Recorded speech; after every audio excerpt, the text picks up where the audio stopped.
seen that. I would have loved to see. That was me. Oh, I think I was 7.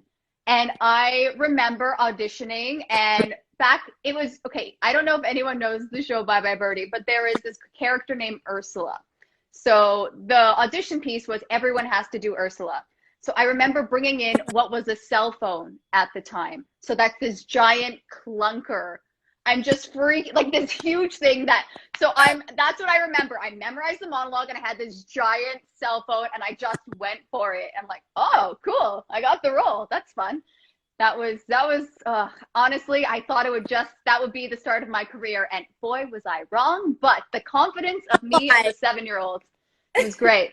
But then I eventually did play Ursula, and then I worked my way to Gloria Rasputin. So, yeah, it's a big deal. I'll never forget it, like, because we had so many rehearsals happening before you even showed up, because, like, has less stage time. So when we all had, like, we're all, like 16, we're having a great time, we're doing our rehearsals, our dance numbers, everything. And in walks Robin, just in all her glory. And we're like, I'm sorry, who is this? And why have we not met her yet? And we did our sushi nights and we did our drives. Like, oh my goodness. I enjoyed all of you. Yeah, again, I'm not a diva, but this story makes me sound like such a diva. This is actually the one show I've done with Stepping Out. Oh, no, I revoke that. We did the 10-year celebration, and then that was the other show. But I had a moment where I said, hey, Brian, I'm your cousin. I know how to do this role, but the one time I did Gloria Rasputin before when I was in London, Ontario, and I ended up spraining my ankle and then inadvertently tearing my hamstring, whatever. It was a whole thing. And I was so upset because I'm like, I had to dance. I made everything up. I have to do it again without being injured. So I'm like, hey, Brian, I'm doing this role. Thanks. And if you ask Brian, who was the biggest diva in that show, honestly, I'm like, this Brian, I think I should be in another scene.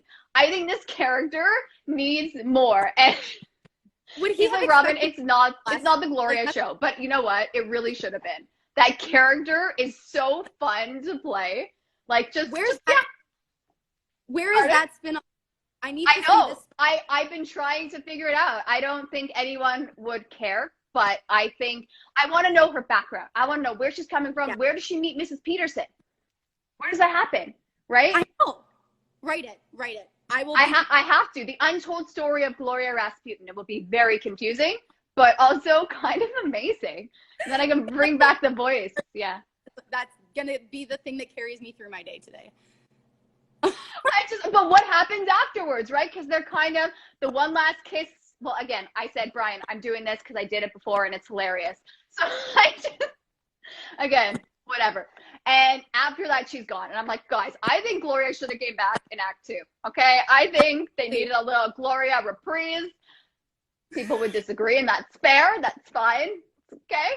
But there's something to that character of just that confidence going in, and I'm awesome, but really she's terrible. And I just love those characters that have that amount of confidence. She owns it. Like, she knows that she thinks she's the greatest ever, but it's like there's so much more to those people. It's like, what is behind all of that? We need to know. The people want to know. I want to understand how someone could get that confident when they're that terrible, because who's told them they're good, and have people been so much worse than that character? So for those of you that don't know Bye Bye Birdie, Gloria Rasputin is a character that comes in. She is not talented in the least, and yet she comes in with a lot of confidence and thinks she's the best. That's essentially the mindset of this character. The mom of there is a mother who decides that Gloria should be this guy's secretary instead, Alberto, whatever. There's that side part, but just the character of Gloria coming in and saying, yeah, guys, I've got this. So exactly. You're welcome for being a secretary. And I think that we've all known that person. I think everybody, especially in theater, has that one person that comes in and just like, here I am. And then they open their mouth and it's, oh, but are you here? I don't know. Like, people, but some people, and I don't think it's necessarily who told you that you were good. It's like, who didn't tell you that you were bad? Flip side of that, where it's like, oh, yeah, no one's talked to you yet, have they? At all. But what would the conversation be? Hey, you know how you're talented, or at least you think you are? Like, I don't know. for you. Have you tried? Way to try. Yes. Yeah. Oh man. What was your audition process like? Not for this, because you just called up Brian and said, "Hey Brian." Yeah. Oh my God. My audition process this is to get, so again, Kim and Ursula, whatever. I was a kid. That's fine. Those were easy. I'm easy. Like, it was a bunch of girls and I was very fortunate. I'm always grateful when I actually get a role that's not just like girl number 7. Thank you. You know, just like, thank you. Good. I have lines and I have a song. Awesome. It does something for your confidence when you don't get like girl number 5. It's great. Right? And then, number 4, I'm moving up in the world. But it's, but the process, I had never realized what that scene was. So I was doing university at Western. And university at Western, yeah, it's called anyways, I was in London doing university stuff, whatever. And so I was older at the time and I auditioned. So I think I was in a group of girls that were still auditioning to be Kim. So we're all auditioning to be Kim or Ursula, whatever. And then I get some kind of teen and I'm like, you know what? I'll just do it on the side. Fine. And then I find out, okay, you're also Gloria. I'm like, who is this character? What is this?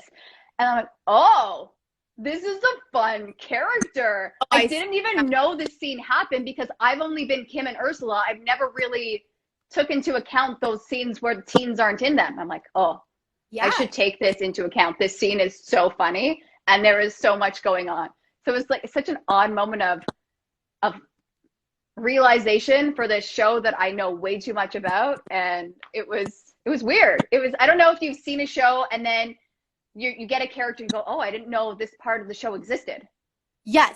Especially because like whenever you're watching a show, I find that you always naturally just get pulled to one thing or like a few things and you still miss a lot. You need to really see a show multiple times to catch certain things. That's why like going to theater one time, like, yeah, it's amazing. You kind of get the gist of everything, but you miss some of those things. And characters like Gloria, they hit you different when you're really, really paying attention. But can I tell you, the amount of support I've gotten for playing that character is insane. That's probably this side everyone's Robin, do Gloria again. Like it was so, I'm like, guys, this is a 1 scene. I made it into 2 scene character. This is such a small character on my resume. I don't even know if I put it on my resume anymore because like no one cares you were Gloria. I don't even know. Because I mean there's other leads and these different genres. La da da, look, you did British and whatever other accent and cool. Those are different songs, different range. Yeah. Maybe I'll put Gloria back and they'll be like, why are you putting Gloria on your resume, girl? No one cares. Because no one forgets about Gloria. I would actually argue though, you're right, that could be, I'm arguing with myself, that it is a skill because the character has to be bad. So it is a skill to know what you're doing, but make it bad. And that was the hardest thing for me because I'm like, okay, I want this dance to be really cool and good. Like, oh no, but it can't be. But it also has to be funny, but also like not too long, not too short. Fake tap because I'm not going to wear tap. Like it was a whole, and then I get in my head and I'm like, what? Tap. Yeah, because it's not real tap, right? And then it's just like the awkward jumpy thing, but not good. So it was a process. I was just excited to do it again. Oh my gosh. It was, like, again, just the way that you came into that whole process, I'm like, okay, she fits. This is amazing. Yeah. You were a great group and everyone's gone on to do such cool things. I didn't even realize you guys were 16 at the time. Like almost 9 years ago. Whoa. Wasn't it that long ago? 8 years ago? Have I had these pants for 9 years? That's really what I took from that. They become my painting pants. Whenever we're painting around the house, like they're just like covered in just like primer and just like all of the paint things. So they've seen love, those pants. But the problem is I was never allowed to have writing on my butt. That was a no-no in my household. Really? So this was my odd act of rebellion in my 20s. I'm like, yeah, I got words on my butt now. I'm an adult. This was my money I bought it with. What are you going to do? It was such a weird, I felt empowered. I feel like that would have been such a thing to have been like, yeah, wow, great. It says Birdie. Congratulations. it's cute. I'm like, oh, yeah. But I'm rebelling. Yeah. No, that was so fun because we all kind of left that and we're like, we need something. That was kind of the start of the merch for Steppin' Out.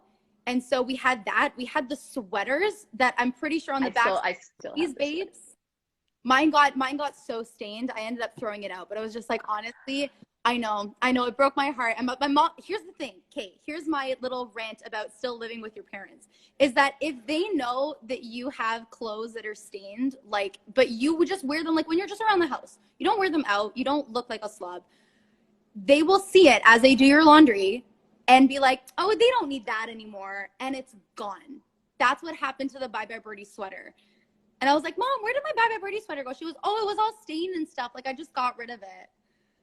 And just my heart sank a little bit.